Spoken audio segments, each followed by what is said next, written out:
హైదరాబాద్ గుడి మల్కాపూర్లోని శివబాగ్ మహాశివాలయాన్ని కుటుంబ సమేతంగా సందర్శించుకున్నారు తెలంగాణ ఫిషరీస్ ఫెడరేషన్ చైర్మన్ మెట్టు సాయి కుమార్. 400 ఏళ్ల చరిత్ర కలిగిన శివాలయ శివలింగానికి మెట్టు సాయి కుమార్ కిలో వెండి కిరీటాన్ని బహూకరించారు. ఆలయంలోని శివలింగానికి ప్రత్యేక పూజలు నిర్వహించి ఆశీర్వాదాలు తీసుకున్నారు. రాష్ట్ర ప్రజలు సుభిక్షంగా ఉండాలని శివుడిని ప్రార్థించినట్లు తెలిపారు.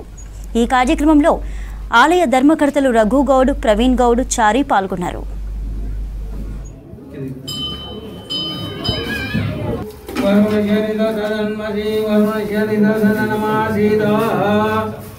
इमं मे वरुणसुधीहमद्या च प्रणयः स्वामवशुराजगेवं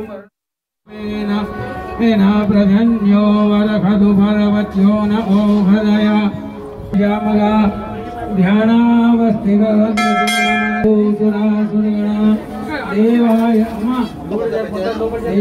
तस्मै नमः.